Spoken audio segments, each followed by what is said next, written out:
What's up, Duval? It's your favorite former Jag, Bucky Brooks, and this is Believe in Jaguars, podcast dedicated to the Jacksonville Jaguars and all things that go on around the football team. We are knee deep in the summer break, meaning that the Jaguars are away from the facility. They're on vacation. They're hanging out before they come back in training camp at the end of July. And so, just as a reminder, we'll get to all of those things when we talk about like how this team looks getting ready to go to training camp. We'll talk about positional previews, which is what we're going to do today. We're going to talk about the skill positions, and we will also eventually discuss like the forecast, how the Jaguars should play out in 2024 as this team looks to get back on track and add another winning season to the ledger, but more importantly, a very long and lengthy postseason run. But before we get to that, let's talk about our sponsor, Bet Online. Bet Online is your number one source for all sports betting needs this season. From baseball, golf, soccer, right to all of the top fights in UFC, MMA, and boxing. Every stat, every matchup, even live odds and spreads while games are being played. When the game's over, head on over to our online casino and get in on a game of blackjack or poker or unwind with one of our 150 plus slot games. Head to the website today to get in on the action. Use promo code BELIEVE, BLEAV, for your 50% welcome bonus on your first deposit. Bet Online, the game starts here. And so think about the game starting. Look, last time we had the podcast, we talked about the quarterbacks. And so everything begins and ends with the quarterback in mind. But the best way to support a quarterback is to make sure that you have a talented collection of skill players around him.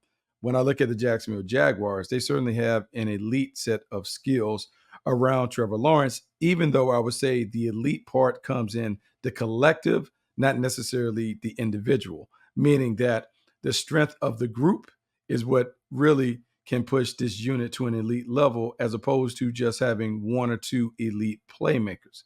Let me kind of explain what I mean. When you're facing the Jacksonville Jaguars, I think the challenge that comes when all of these guys are available and the team is playing well, there isn't necessarily a distinct number one option on the offense, meaning Travis Etienne is a really good player, but he may not be the player that you build the game plan to defend him around. Christian Kirk and Evan Ingram, they certainly can make big plays over the middle of the field, but I don't know if they command enough attention where you double team and do all those things. Brian Thomas Jr. and Gabe Davis have big play potential, but we haven't seen how they're going to be utilized in this offense. And so the pieces of the puzzle fit together perfectly. You just don't know who's the bigger piece of the puzzle as we're heading into the training camp. And so to me, that makes it really exciting because having conversations with Doug Peterson in the past, he said, look, the offense is one where if the quarterback plays at an elite level and the system is set up to allow the best players to touch the ball whenever they're open, man, you not only win a lot of games, but you'll see a tremendous amount of scoring and big plays from this offense. I believe that vision has come to fruition when you look at the way this team is presently constructed. We talked about Trevor Lawrence, and Trevor Lawrence just got paid. He got paid because everyone anticipates him taking the next step in his development. Part of the reason why he's going to take that next step in his development are the people that are playing around him on the perimeter. When we think about the running backs, Travis Etienne and Tank Bigsby, being able to form that combination that really creates problems for the defense. One guy's an explosive big play playmaker in Travis Etienne. The other guy is a rugged downhill runner, which makes you really deal with the force of the offense. On the outside, we talked about Christian Kirk and Evan Ingram working the middle of the field. Brian Thomas Jr. and Gabe Davis operating on vertical plays from outside. It can stretch the defense horizontally and vertically. So what you're trying to do is make the defense defend every blade of grass from sideline to sideline, from inline to inline. The Jacksonville Jaguars have the pieces in place to force that. Let's talk about the running back room, though. And when we think about this team, I think it's important that we understand how the Jaguars want to play from a philosophical standpoint offensively. In a perfect world, this team would like to operate in a 55-45 to 60-40 pass run ratio differential, meaning that this team wants to throw the ball. They want to throw it all over the yard. They want to make sure that they put the ball in the hands of their best player, which is Trevor Lawrence, and allow him to really ultimately dictate whether this team wins or loses.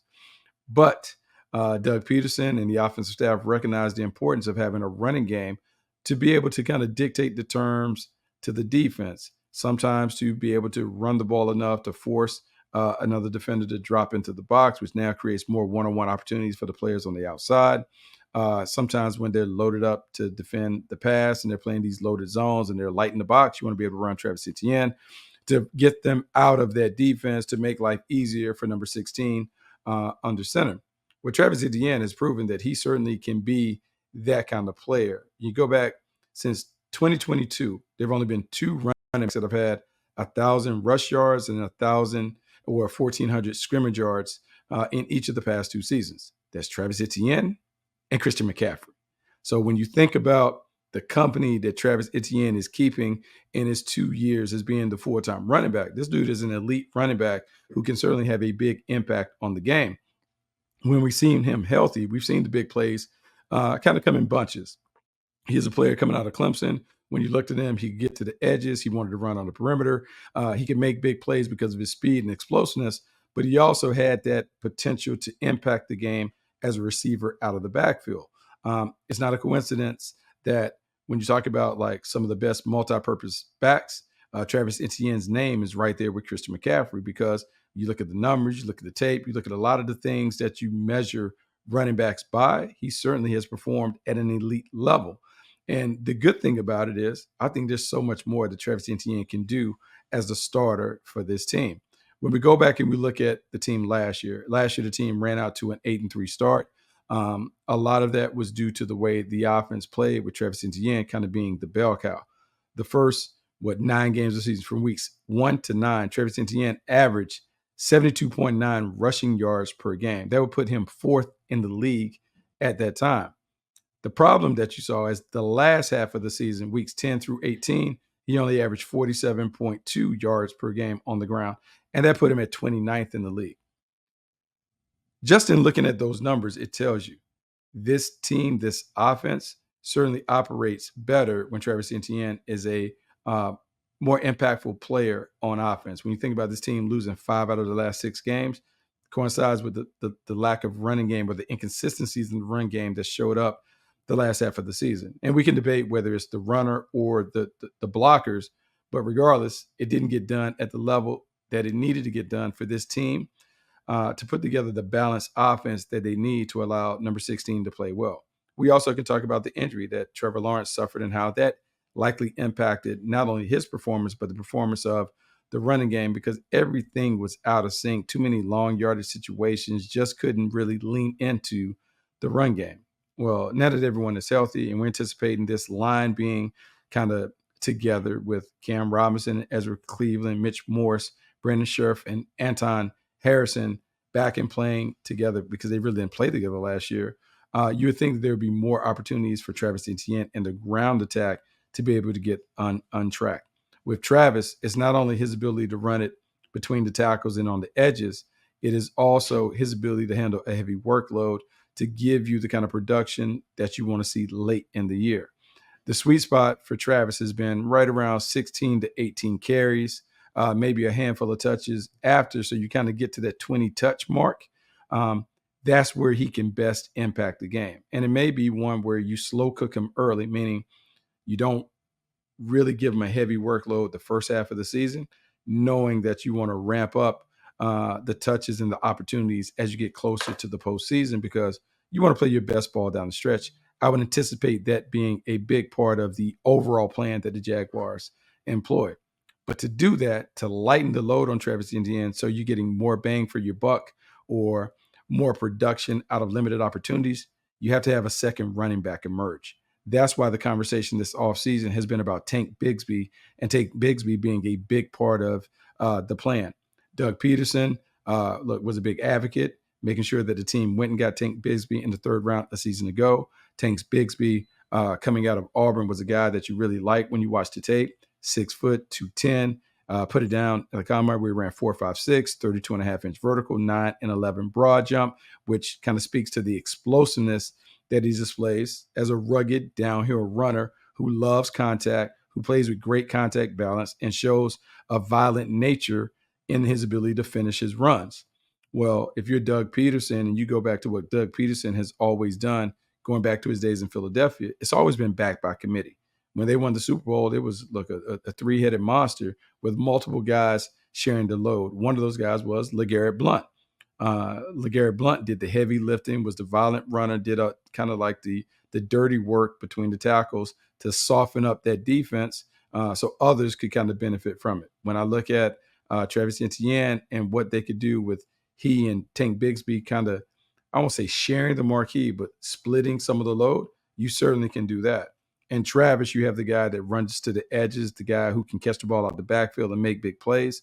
And Tank Bigsby, you have the guy that really is akin to the straight jab, the guy that kind of softens up the belly of the defense because he's a downhill runner. He's rugged, he's physical, he's violent, and he does have the explosiveness that you want to see from all of your running backs. The problem that we had last year, he never fully gained the trust of the coaching staff. Early in the season, fumbles, some blown assignments, not necessarily being able to be locked in and get it done. And so you couldn't trust that he would get on the field. So as a result, we saw more Dearness Johnson playing and garnering some of the carries that we thought were going to be designated to Tank Bigsby.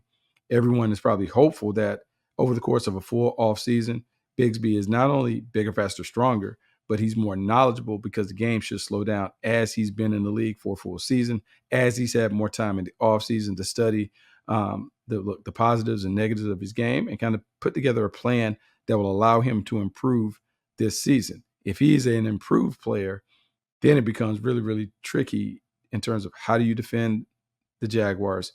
What sets go with which running back? Meaning, do you go more spread personnel with Travis Etienne? Do you go more heavy personnel with Tank Bigsby? Are they interchangeable in that regard? So now you can kind of have some fun mixing and matching the matchups to maximize the talent of the runner in the backfield. All of those things are in play. And I say that without even mentioning that Dearness Johnson is, look, a proven commodity in this league. He's a guy that is a solid number 2, number 3 running back. He's had success when he's been given touches down around the goal line. He's been given opportunities to kind of salt games away, and he's been productive. As a third runner, man, he really makes the stable nice and solid because you have a mixture. You have speed and quickness in Travis Etienne. You have physicality and force in Tank Bigsby. And then you have a blended tailback in Dearness Johnson who can carve out a role and be a very, very key member of the rotation as the number 3 running back. So when we look at running back, man, we feel good about what the Jags have been able to do in the offseason. We feel good about what they already have positioned on their roster. Now it's about just making sure that these guys play and play at a high level because that's going to be the expectation. But when we talk about expectations and we talk about standards, we're going to be talking about the passing game. The passing game is going to be critical to the Jaguars' hopes. This is a team that after you pay the quarterback, not saying that you consciously are trying to justify paying Trevor Lawrence the money that you paid him, but you certainly want to put the ball in his hands because the team is better when Trevor Lawrence has positive plays, positive influence on the offense based on how he's throwing the ball all over the yard. One of the things that we've learned in watching Trevor, particularly the last 2 years under Doug Peterson, is when he has the weapons around him, when he is given a game plan that kind of suits his eye.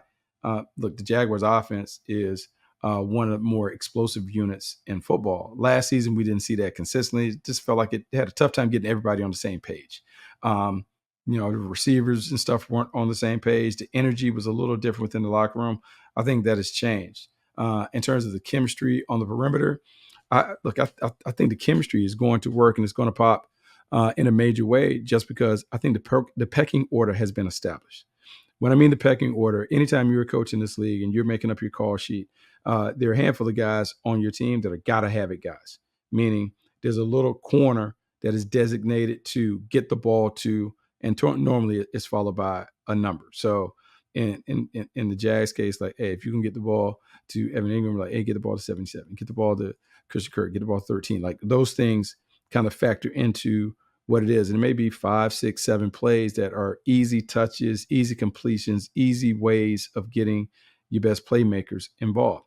When I think about the top playmakers, the reason why I mentioned Christian Kirk and Evan Ingram together is because in talking to coaches and in talking to Doug in particular, they talk about this offense operating inside out, meaning the quarterback, Trevor Lawrence is best working the middle of the field, then pushing the ball to the sidelines.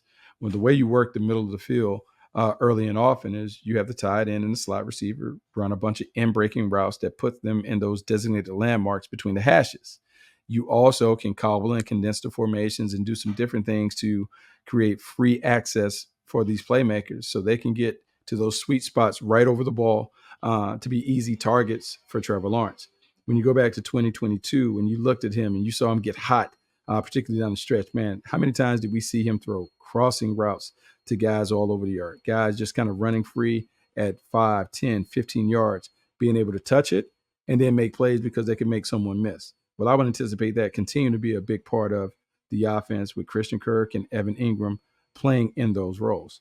Another reason why Christian Kirk and Evan Ingram are so important is not only the route run ability and the dynamic playmaking potential that they have, but high IQ players.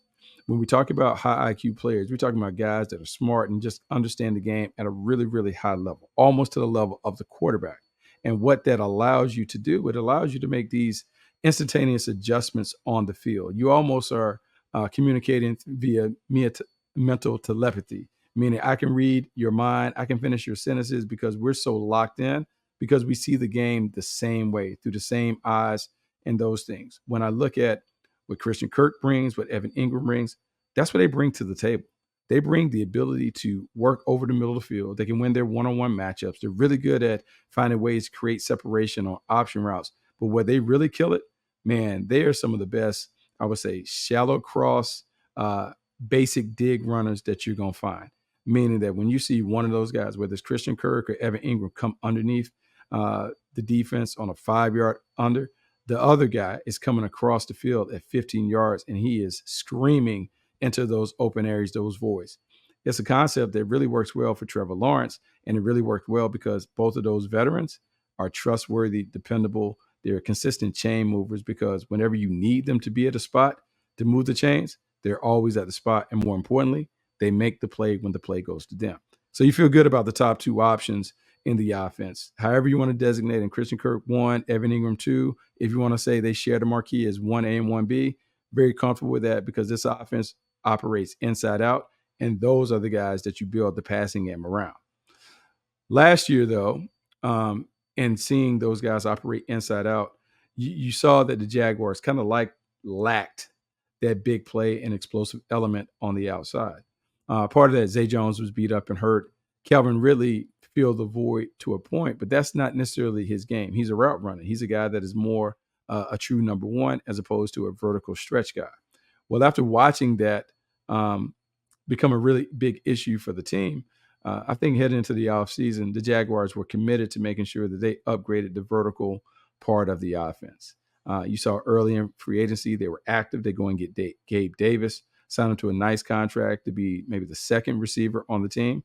And then they followed it up by drafting Brian Thomas Jr. in the first round.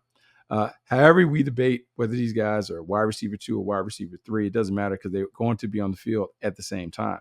And they both bring big play potential, but they bring it in like a little different fashion.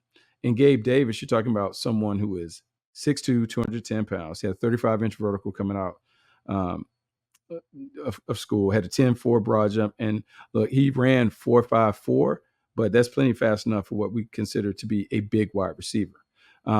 He in Buffalo during his time, he had 163 catches, had over 2,700 yards, averaged 16.7 yards per catch, and had 21 touchdowns. He had at least 6 touchdowns every season. And when you dig even deeper into those touchdown numbers, of those 27 touchdowns, 19 would be categorized as deep receiving touchdowns by Next Gen Stats. This means that this dude is taking the top off the defense and he's putting the ball in the paint. They're scoring touchdowns because he's getting it down the field.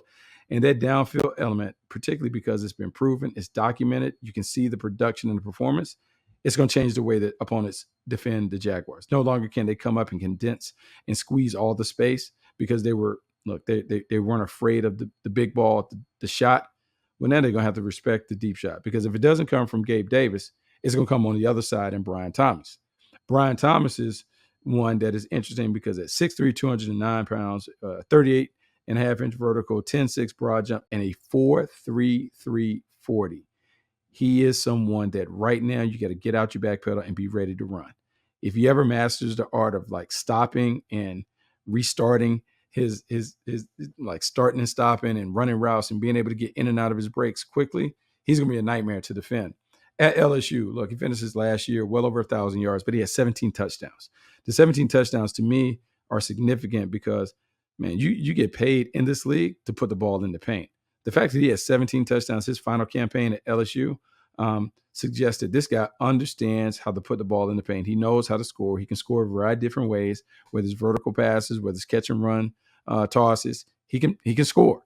And the Jaguars want to take advantage of not only his skill set as a smooth, fluid route runner with big play potential, they want to take advantage of what I would say the combination of Brian Thomas Jr. and Gabe Davis on the outside. Two big body playmakers, two guys capable of stretching the field, but two guys who also have to kind of like figure out how to play with one another. The great thing about this offense is you have the anchors in Christian Kirk and Evan Ingram, and those guys can carry you a long way until Gabe Davis and Brian Thomas kind of get on board. But when the two designated playmakers, Davis and Thomas Jr., they get on board, they figure out this offense is going to light it up because you can't single coverage.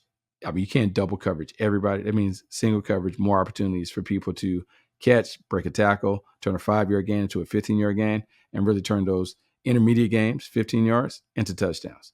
That is what we want to see. That's what we'll continue to talk about when it comes to the skill guys. But the skill guys extend beyond that part of it. Man, we'll see a cast of names kind of like cycling through as they're trying to figure out who's who and what's what and who's going to be around. Here's what I would confidently say. My eyes have been fixated on Parker Washington throughout training camp, mini camp, whenever I had an opportunity to see him in OTAs and those things. Because last year there was a lot of expectation and high hopes for Parker Washington to not only maybe emerge as a viable weapon as a punt and kick returner, but maybe he could get in a rotation and add some big playability with his speed. Had him a few moments, had a couple touchdowns that he scored, but we didn't see him really seize the opportunity where they were confident enough to make him the slot receiver or the guy that's the next one up in the rotation. In fact, they had concerns and issues about him maybe returning kicks and punts to the point where they signed Devin Duvernay. So now Devin Duvernay gives them a fourth wide receiver with straight line speed and explosiveness, has terrific run after catch skills because he's one of the top returners that we found in our game, being a Pro Bowl caliber player. And he has a toughness and a moxie, and he's been in tough games and worked previously with a tough organization that is all about like the grit and the grind that you heard sometimes expressed from yes, he has that. And so you just want to continue to maintain that part of with Parker Washington and Devin Duvernay coming over from Baltimore, just being able to have rugged guys that can jump in the rotation and fill it out. Now, look, it's going to be an intense battle for those other spots on the squad and who's going to emerge, and special teams is going to play a big role in determining who's around. But I would like to say that just in looking at the top of the depth chart, the Jaguars are much better than they've been. They got two big bodies on the outside to complement what you have working over the middle of the field.